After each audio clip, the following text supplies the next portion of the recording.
जय श्री कृष्ण मित्रों, केम छो? आज बनावशुं आपणे दाळमां नाखवानी मग भयडो।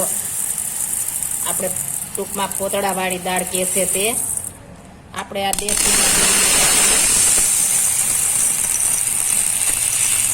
આને આપણે રાખમાં આપણે ભારી દીધા હતા। ટૂંકમાં રાખમાં ભેળવીને આપણે ભરી દીધા હતા 1 વર્ષ માટે। એકદમ મસ્ત રહે છે, તમે જોઈ શકો છો। એકદમ કોઈ પણ વસ્તુ થતી નથી, આમાં દવા પણ ભેળવવી પડતી નથી। એકદમ સરસ મગ આવા નાવા રહે છે।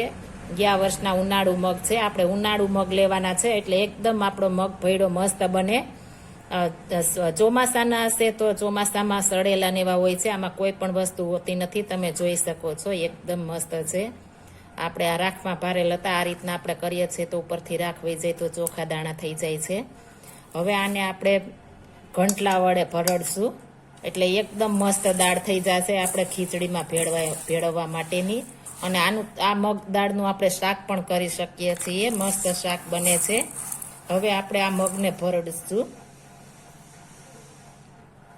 મગ ભેળવા માટે આ ઘંટલો લીધો છે આપણે, આ પથ્થરનો ઘંટલો આવે છે આ રાજસ્થાની પથ્થરનો ઘંટલો છે। આવો ઘંટલો હોય તો આપણે આમાં ભેળી શકીએ છીએ। તેને આપણે 2 પડ હોય છે અને આપણે આમને આમ આપણે નથી ભેળી શકતા, ઉપર પડ મૂકીને આ રીતના આપણે કાપડની ઈંઢોણી બનાવવાની છે। ત્યારબાદ આપણે ભેળશું, નહીતર આપણા મગનો ભૂકો થઈ જાય છે। આ રીતના આપણે ઈંઢોણી બનાવવાની છે, આપણે રીંગ પણ કહી શકીએ આને, પણ દેશી ભાષામાં ઈંઢોણી કહે છે। આ રીતના આપણે મસ્ત મજાની બનાવી લેશું એટલે આપણા મગનો ફાડા એકદમ સરસ થાય।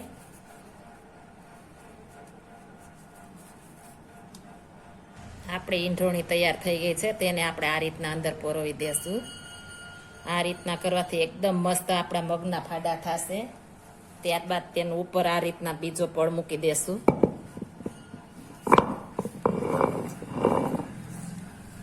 ત્યારબાદ આપણે આ મગ છે તેમાં નાખતા જાશું ને ફેરવતા જાશું। પેલા આ રીતના મગ થોડાક નાખી દેશું, ત્યારબાદ આ રીતના ફેરવતા જાશું ધીમે ધીમે, મસ્ત આપણી દાળ થઈ જશે। એક કાંટે ને એક કાંટે આપણે આટલા નાખતા જાશું એટલે મસ્ત થશે દાળ આપણી, એકદમ મસ્ત 2 ફાડા થશે। થોડા થોડા નાખશું તો આપણે ભૂકો બની જશે, એટલા માટે આપણે ચાલુ જ રાખવાના છે આ રીતના, એટલે મસ્ત દાળ થશે આપણી।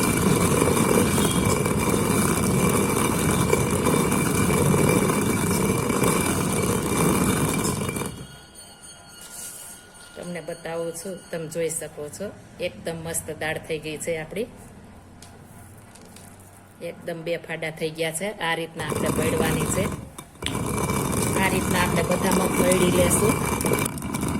આપણા હવે મગ ભેળાઈ રહેવા એવા છે, આટલા રહ્યા છે, હવે થોડા રહ્યા છે, આપણે બધા આમાં નાખી દેશું અને બધા આ રીતના આપણે ફેલાવી દેશું એટલે એકદમ મસ્ત ભેળાઈ જશે। તમે જોઈ શકો છો એકદમ મસ્ત ભેળાઈ છે। આ રીતના આપણે ચોખ્ખું કરી લેવાનું છે। આને માકડી કહે છે, અંદર જે લાકડું છે એને માકડી કહે છે, આને ખીલડો કહે છે, આ પકડવાનો હાથો કહેવાય છે।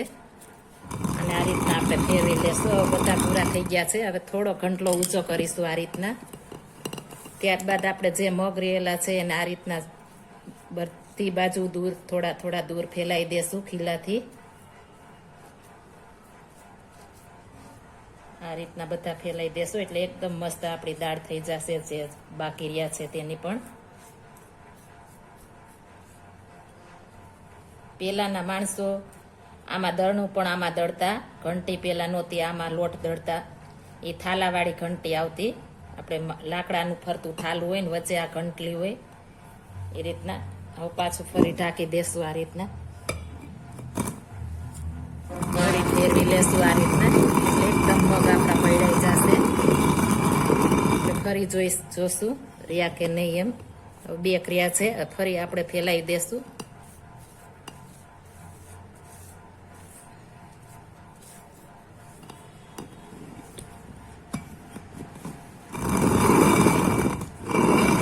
આપણે દળાઈ ગયા છે બધા મગ, તમે જોઈ શકો છો એકદમ મસ્ત દળાઈ ગયા છે।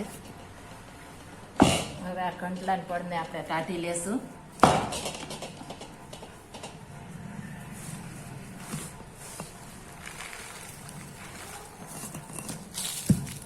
આ રીતના કાઢી લેશું. આમ નીચે પણ આપણે હોય તે કાઢી લેશું. હવે આ પડ દૂર કરી દેશું. હવે આ બધી દાળ આપણે આમ ભેગી કરી દેશું. ત્યારબાદ આપણે આને ઝાટકવાની છે સુપડા વડે. એક વાસણમાં ભરી લેશું પહેલા.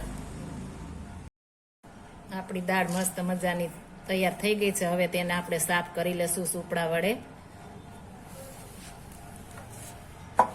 આ રીતના આપણે સુપડામાં નાખીશું પહેલા.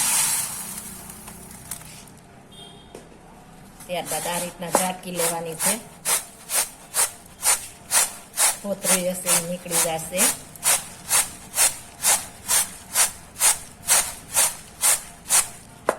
આ નાના આ મગના જે બી હોય આપણે તે કાઢી લેશું આ રીતના.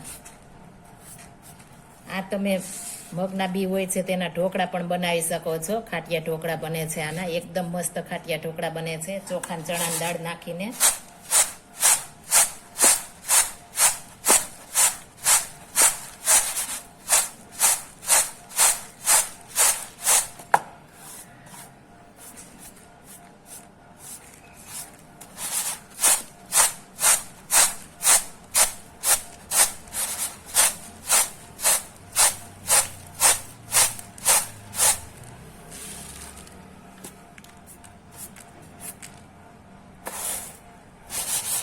તમે જોઈ શકો છો આપણી મગની દાળ મગ ભેળો મસ્ત મજાનો તૈયાર થઈ ગયો છે. હવે આ રીતના આપણે બધી ઝાટકી લેશું. આપણી દાળ સાફ થઈ ગઈ છે. તમે જોઈ શકો છો આપણે બધું નીકળી ગયું છે અને આ દાળ સાફ થઈ ગઈ છે. હવે આપણે આ ચોખામાં ભેળવી લેશું. ખીચડિયા ચોખામાં ખીચડી બનાવવા માટે. અને આની તમે દાળ પણ કરી શકો છો. મસ્ત બને છે. જો આ મારી રેસીપી પસંદ આવી હોય તો મારી ચેનલને લાઈક શેર અને સબસ્ક્રાઈબ કરી દેજો. ફરી મળીશું નવી રેસીપી લઈને. જય શ્રી કૃષ્ણ.